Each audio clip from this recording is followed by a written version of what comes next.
मित्रांनो, ठरलं तर मग या मालिकेच्या आजच्या भागामध्ये प्रतिमा सायलीबरोबर व्हिडिओ कॉलवर बोलत असताना प्रिया नेमकी आता तेथे येते आणि प्रतिमाच्या हातातून लगेच मोबाईल तो ओढून घेत म्हणते, आई अगं तू काय करतेस हे, असं म्हणून ती सायलीला देखील म्हणते की सायली, तू सतत माझ्या आईबरोबर अशी फोनवर बोलत राहिली तर आईची जेवणाची आणि औषधांची वेळसुद्धा चुकेल.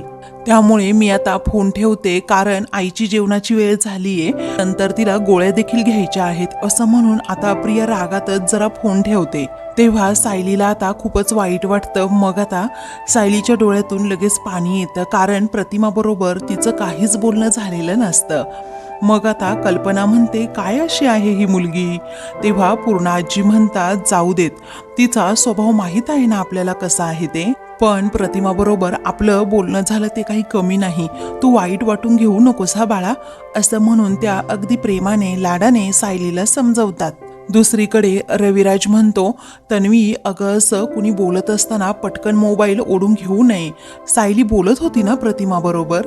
तेव्हा प्रिया म्हणू लागते, अहो बाबा कसं आहे ना, आईला आपल्या या घरची सुद्धा सवय व्हायला हवी ना, कारण ती त्या लोकांबरोबर सतत बोलत राहिली तर मग आईला या घरची सवय कधी लागणार, आई आपल्याला कधीच ॲक्सेप्ट करणार नाही. मग तेव्हा रविराज जरा रागातच म्हणतो की असं काहीही होणार नाहीये. तेव्हा आता साळसूतपणाचा आव आणत आणि अगदी इमोशनल होत प्रिया म्हणते, बाबा अहो तुम्ही मला तरी जरा समजून घ्या ना, एक वेळ मी आईला आठवत नाहीये हे ठीक आहे, परंतु परक्या मुलीला म्हणजे सायलीला आपली मुलगी आई जेव्हा म्हणवून घेते ना, तेव्हा मलाही त्रास होतोच ना, आणि शेवटी मी सुद्धा माणूसच आहे आणि मलाही भावना आहेत, असं म्हणून ती स्वतःची बाजू मांडते. आणि पुढे सायलीची तक्रार करत ती सांगते, बाबा सुभेदारांच्या घरी मला काहीच करता येत नव्हतं, कारण प्रत्येक गोष्ट आहे ना ती सायली अगोदरच करून ठेवायची. मग मला आता माझ्या आईसाठी काहीतरी करू देत ना, कारण माझ्या वाट्याला माझी आई कधी येणार आणि मी कधी आईशी बोलणार. तेव्हा प्रतिमा नुसती प्रियाकडे पाहतच राहते. तर रविराज म्हणतो की ठीक आहे, तुला तुझ्या आईसाठी काहीतरी करायचंय ना, मग आता ती जेवत असताना ना तिच्या बाजूला जरा बस. तेव्हा ती आता हसतच हो असं म्हणते, आणि बाजूला कशाला, मीच आईला भरवते ना, म्हणून प्रिया लगेच प्रतिमाच्या हातातून आता ताट घेऊ लागते आणि म्हणते, आई मी तुला भरवते. प्रतिमा म्हणते नको. आता प्रिया सारखीच फोर्स करत असते. तू प्रतिमा म्हणते की नको. प्रिया म्हणते, तुझ्या आवडीचे गुलाबजामुन आहेत, मी भरवते ना ग आई तुला. पुढे प्रिया म्हणते, तुझ्या मुलीच्या हातचं तुला खायचं नाहीये काही. प्रतिमा ऐकतच नसते, ती अगदी हसतच म्हणत असते, मी माझ्या हाताने खाते. मग आता लगेच प्रिया म्हणते, बरं ठीक आहे, काही हरकत नाही, असं म्हणून ती आता प्रतिमाकडे ताट देते. तर आता प्रतिमा स्वतःच्या हाताने खाऊ लागते. मग प्रियाला खूप राग येऊ लागतो की ह्या जागी जर सायली असती तर आता लगेच तिच्या हातून हिने भरवून घेतलं असतं, परंतु मला अजिबात प्रतिमा काहीच करू देत नाहीये, या विचाराने तिला राग येतो. पुढे आता प्रिया म्हणू लागते, आई इथे सगळं काही तुझ्या इच्छेनेच होईल, तू आरामात खा हा. त्यावेळी प्रतिमा हो म्हणते. तर रविराज आता त्या दोघींकडे पाहतच राहतो. मग आता तेवढ्यातच प्रियाला फोन येतो. तेव्हा प्रिया म्हणते, बाबा आई 1 मिनिट हा, असं म्हणून ती फोनवर बोलण्यासाठी बाहेर जाते. प्रिया तेथून गेल्यानंतर रविराज प्रतिमाला विचारतो, आवडलं ना तुला प्रतिमा जेवण. मग आता ती म्हणते की हो. तेव्हा रविराजला खूप आनंद होतो. त्यानंतर काही वेळाने प्रतिमाचं जेवण करून होतं. तेव्हा रविराज म्हणतो, दे मी नेऊन ठेवतो हे ताट. मग आता प्रतिमा म्हणते, नको ठेवते मी. तेव्हा रविराज म्हणतो, बरं ठीक आहे चल मग, असं म्हणून ते दोघेही चाललेले असतात. तेव्हा आता प्रतिमा म्हणते, रविराज. तेव्हा रविराजला आता खूप आनंद होतो की 20 वर्षानंतर हा आवाज माझ्या कानावर पडलाय की रविराज म्हणून प्रतिमाने मला हाक मारली आहे किंवा माझ्याबरोबर ती बोलली आहे. त्यावेळी रविराज आता खूपच इमोशनल होतो आणि प्रतिमाकडे पाहत असतो. दोघेही एकमेकांकडे पाहतात. मग आता प्रतिमा थँक्यू असं रविराजला म्हणते. तो आता विचारतो, थँक्यू कशासाठी बोलतेस प्रतिमा तू. अगं मी तुझ्यासाठी जे काही करेल ना ते खरंच खूप कमी आहे, आणि खरं तर मी तुला थँक्यू म्हणायला हवं, कारण तुम्हाला रविराज म्हणून हाक मारलीस प्रतिमा. तेव्हा प्रतिमा आता त्याच्याकडे पाहतच राहते. तर आता हळूहळू का होईना प्रतिमा आणि रविराजमधील दुरावा कमी झालेला असतो. आता थोडं का होईना तिने त्याला ॲक्सेप्ट केलेलं असतं. तर दुसरीकडे सायली ही आता पूर्ण आजींना म्हणते, तुम्ही रूममध्ये जाऊन आराम करा, कारण जेवणाची वेळ झाली का मग मी तुम्हाला बोलवायला येते. तेव्हा पूर्ण आजी हो असं म्हणतात. ही सायली, कल्पना आणि पूर्ण आजी या तिघीही रूममध्ये चाललेल्या असतात. तेवढ्यातच कुरिअरवाला तेथे येतो आणि म्हणतो, सायली सुभेदार. मग आता सायली म्हणते, पूर्ण आजी 1 मिनिट हा, असं म्हणून ती लगेच कुरिअरवाल्याकडे जाते. तर तुमच्या नावाने हे पत्र आलं आहे असं आता तो म्हणतो. मग आता सायली लगेच ते पत्र घेते आणि ते पत्र नक्की कसलं आहे ते वाचू लागते. तेव्हा वाचल्यानंतर तिला प्रचंड मोठा धक्काच बसतो. त्यावेळी आता तिला लगेच भोवळ येते आणि ती खाली जमिनीवर कोसळते.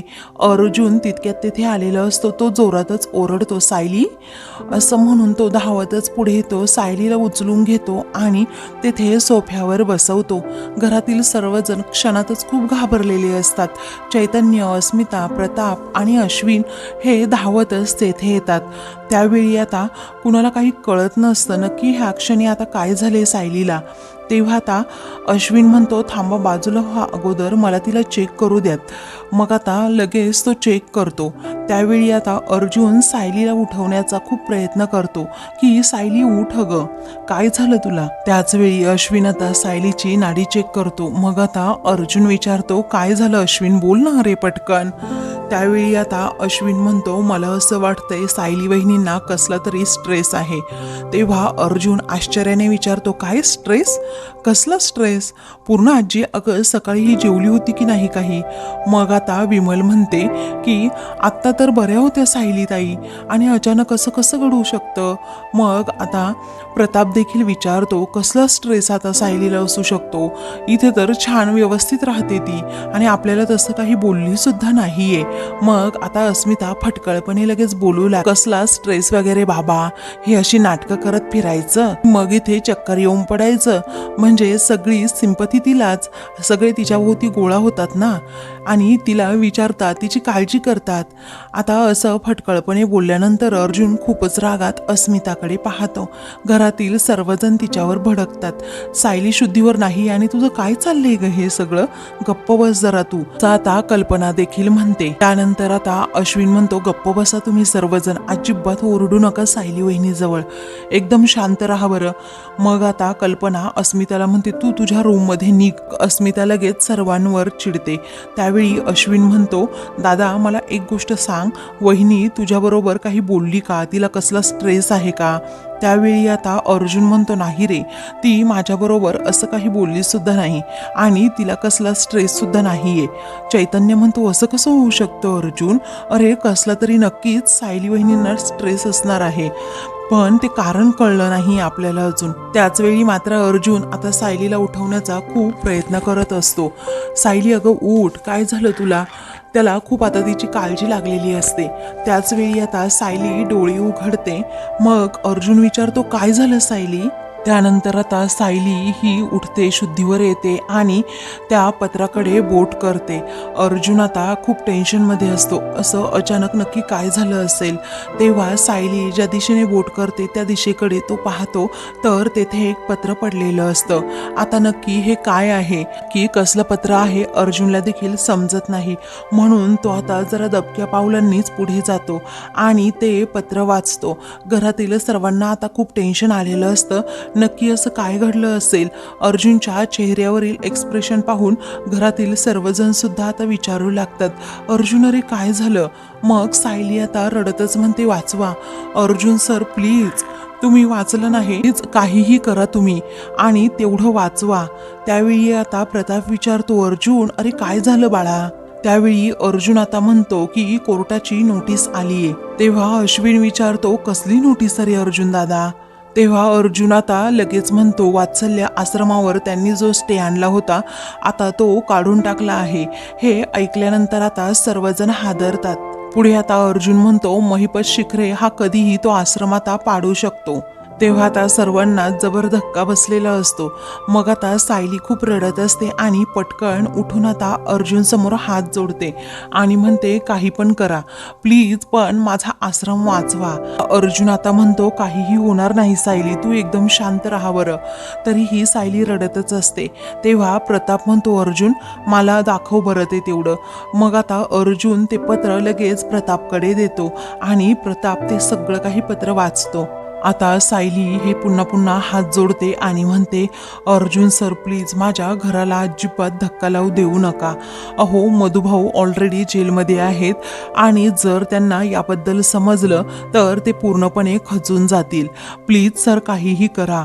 तेव्हा अर्जुन आता काळजी करू नको सायली, मी आहे ना, करतो काहीतरी आणि नक्कीच काहीतरी गडबड आहे, मी जाऊन चेक करतो. तेव्हा तो आता सायलीची घरातील सर्वांना काळजी घ्यायला सांगतो आणि स्वतः लगेच तेथून जातो. मग आता घरातील सर्वजण खूप टेन्शनमध्ये असतात. दुसरीकडे आता प्रिया आणि नागराज हे दोघेही महिपत साक्षीला भेटायला आता आलेले असतात आणि मोठ्या मोठ्याने हसत असतात. प्रिया आता म्हणते अण्णा सर, अहो तुम्ही डिरेक्ट सायली आणि अर्जुनला कोर्टाची नोटीस पाठवली, खरंच खूप छान काम केलं ना, असे हादरले असतील. तेव्हा महिपत आता हसतो आणि म्हणतो आता बसले असतील कुठल्या तरी बिळात लपून. मग त्यावरती सर्वजण हसतात. पुढे आता प्रिया म्हणते आणि ती सायली बसली असेल आपली रडत, कारण काय आहे ना, तिच्या लाडक्या प्रतिमाला मी तिच्यापासून कायमचं दूर केलं ना, मग त्यामुळे काय झालं, त्या प्रतिमाला काही आठवण्याचं टेन्शनच नाही ना. पुढे आता ती म्हणते की अर्जुन आणि सायलीची सर्व बाजूंनी अगदी हार होतीये.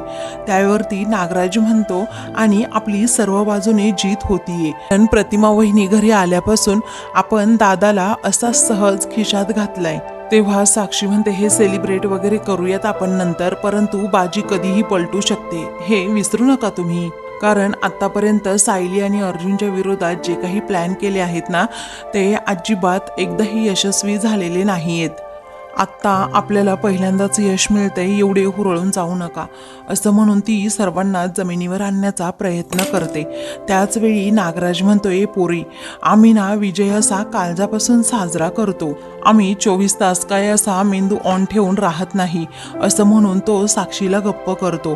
त्याचवेळी आता नागराज म्हणतो तो आश्रम वगैरे आता सगळं काही पाडणार, एकदा का कोर्टाची नोटीस गेली ना, तो आश्रम इतिहास जमा होणार.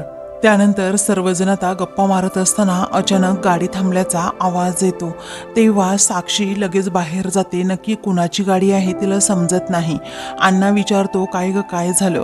मग आता साक्षी बाहेर पाहते तर अर्जुन गाडीतून खाली उतरत असतो. आता साक्षीला घामच फुटतो. ती आता धावतच मागे येते. साक्षीची आता बोलती बंद झालेली असते. ती म्हणते अर्जुन आलाय. त्यावेळी आता प्रिया ताडकन उठते आणि नागराज देखील, आणि काय असं मोठ्याने ओरडतात. मग महिपत त्यांना लगेच अलर्ट करतो की तुम्ही आतमध्ये कुठेतरी जाऊन लपा, नाहीतर अर्जुन सुभेदारने तुम्हाला इथे पाहिलं तर खूपच मोठा प्रॉब्लेम होईल. या विचाराने आता तो त्यांना लगेच आतमध्ये पाठवतो. प्रिया आपली पर्स वगैरे घेऊन लगेच आतमध्ये जाते. इकडे अर्जुन हा आता घराजवळ येतो. त्याच्या हातात आता नोटीस असते. त्यावेळी साक्षी फक्त हसण्याचं नाटक करते. मग आता महिपत हा अर्जुनकडे पाहतच राहतो. अर्जुन आता घरामध्ये एंट्री करताच रागातच महिपतकडे पाहत असतो. मग आता महिपत म्हणतो या अर्जुन सुभेदार या. वकील साहेब, आमच्या गरिबाच्या झोपडीला तुमचे पाय लागले, काय काम काढलंस. मग आता अर्जुन त्याच्यासमोर ती नोटीस फेकतो आणि म्हणतो हे काय आहे. त्यावेळी आता महिपत म्हणतो काय आहे म्हणजे तुम्ही वाचलंच असेल ना, आणि ही तर कोर्टाची नोटीस आहे.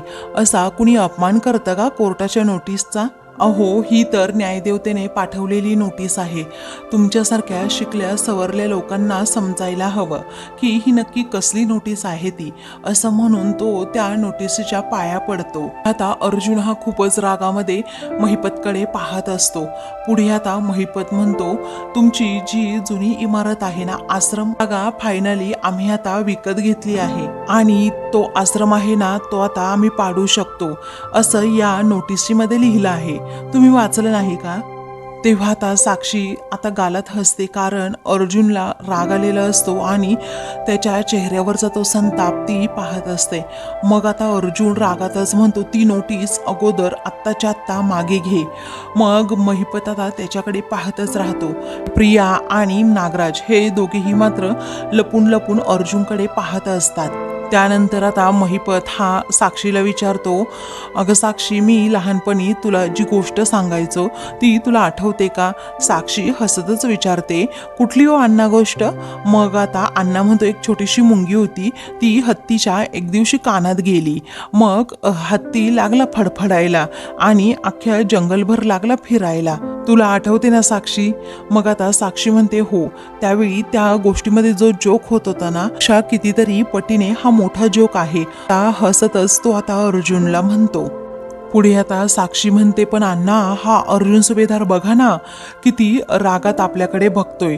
त्याला असं वाटतंय की त्याने धमकी दिली तर आपण लगेच नोटीस मागे घेऊ वगैरे, पण असं काही होणार आहे का? नाही. आता अण्णा देखील हसतो. मग आता अर्जुन म्हणतो, नोटीस तर मागे घ्यावीच लागेल, कारण त्या जागेवर अगदी लीगल स्टे आहे. तेव्हा महिपत उठतो आणि म्हणतो, आता तो स्टे उठला आहे असं म्हणून आता अर्जुनकडे रागातच तो पाहतो. महिपत म्हणतो, हा स्टे आम्ही लिगलीच उठवलाय.